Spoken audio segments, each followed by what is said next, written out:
ഇത് മാസ് മോട്ടോഴ്സിൽ നിന്നാണ്. Honda deo BS4 മോഡലാണ് വണ്ടിയാണ്. നമുക്ക് വണ്ടി ജനറൽ സർവീസായിട്ട് വർക്കിന് കയറ്റിയിട്ടുണ്ട്. അപ്പോൾ നിലവിൽ നമുക്ക് വണ്ടി ഇപ്പോൾ വർക്കിന് കയറ്റിയത് 36,253 കിലോമീറ്ററാണ്. 36,253 കിലോമീറ്റർ.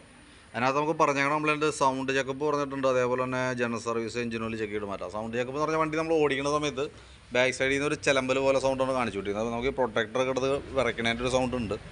അതല്ലാണ്ട് ഒരു കംപ്ലൈൻറ്റ് എന്ന് പറയാവുന്ന രീതിയിലുള്ള സൗണ്ടൊന്നും പ്രത്യക്ഷത്തിൽ നമുക്ക് തോന്നിയില്ലായിരുന്നു കേട്ടോ.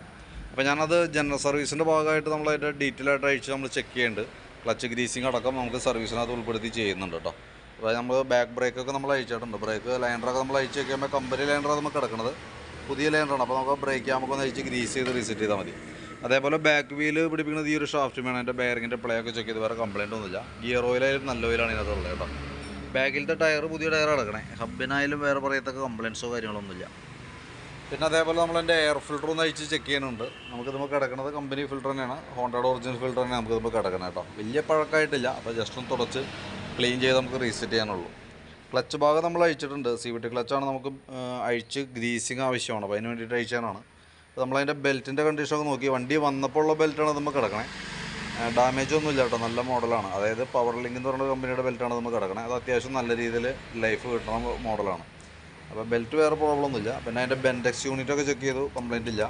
Variator body, boss driver, roller ഇതൊക്കെ ചെറിയൊരു തേയ്മാനം തുടങ്ങിയിട്ടുണ്ട്. ഇത് ഇവിടെയൊക്കെ നോക്കുമ്പോൾ ചെറുതായിട്ട് സൈഡ് തിരിഞ്ഞിട്ടുള്ള തേയ്മാനമൊക്കെ തുടങ്ങിയിട്ടുണ്ട്. വേരിയേറ്റർ ബോഡിക്കും ബോസ് ഡ്രൈവറിനും ചെറിയൊരു പ്ലേ കാണിച്ചു തുടങ്ങിയിട്ടുണ്ട്.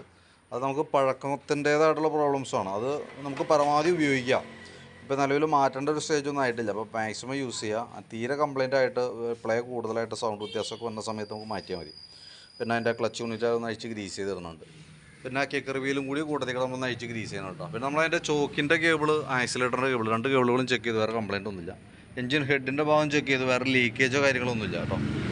പിന്നെ ഫ്രണ്ടിലേക്ക് വരുമ്പോൾ ഫ്രണ്ട് ബുഷുകളൊന്നും അഴിച്ച് ഗ്രീസ് ചെയ്യുന്നുണ്ട്. നിലവിൽ വേറെ കംപ്ലയിൻ്റ് ആയിട്ടൊന്നുമില്ല. ജസ്റ്റ് ഒന്ന് അഴിച്ച് ഗ്രീസ് ചെയ്ത് റീസെറ്റ് ചെയ്യാം. അത് നമുക്ക് ഓൾറെഡി നമുക്ക് ജനറൽ സർവീസിലുള്ളതാണ്. അപ്പോൾ അതും കൂടി കൂട്ടത്തിൽ കൂടെ ചെയ്ത് വിടുന്നുണ്ട്. ഫ്രണ്ടിലത്തെ ബ്രേക്ക് ലൈനറായാലും അത്യാവശ്യം ഉപയോഗിക്കാനുണ്ട്. ബ്രേക്ക് ആകുമ്പോൾ ഒന്ന് അഴിച്ച് ഗ്രീസ് ചെയ്ത് റീസെറ്റ് ചെയ്യും. ഫ്രണ്ട് ടയറായാലും പുതിയ ടയർ കിടക്കണം. കമ്പനി മോഡൽ ടയറാണ്. നമുക്ക് അപ്പോളോൻ്റെയാണ് കിടക്കുന്നത്. നല്ല ടയറാണ് കേട്ടോ. പിന്നെ നമുക്ക് അതിൻ്റെ ബാറ്ററി വരുമ്പോഴത്തേക്കും നമുക്കിത് ഇരിക്കണ ബാറ്ററിയും ആമറോണിൻ്റെ ബാറ്ററിയാണ് ഇരിക്കണത്. 2023 മോഡൽ ബാറ്ററിയാണ്. അപ്പോൾ ഞാൻ അതിൻ്റെ വോൾട്ടൊക്കെ ജസ്റ്റ് നോക്കി. അപ്പോൾ 13 വോൾട്ട് വരെ വോൾട്ട് കാണിക്കുന്നുണ്ട്.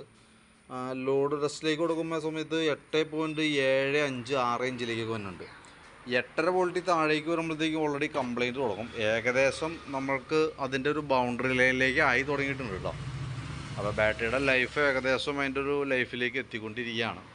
ഇപ്പം നിലവിൽ പ്രശ്നമൊന്നുമില്ല. പരമാവധി യൂസ് ചെയ്യുക. ബാറ്ററിയുടെ കംപ്ലയിൻറ്റ് എന്ന് പറയുമ്പോഴത്തേക്കും സെൽഫ് എടുക്കാനുള്ള ബുദ്ധിമുട്ടായിട്ടായിരിക്കും ഫസ്റ്റ് കാണിക്കുക. അപ്പോൾ അത് മാറ്റി കളഞ്ഞാൽ മതി.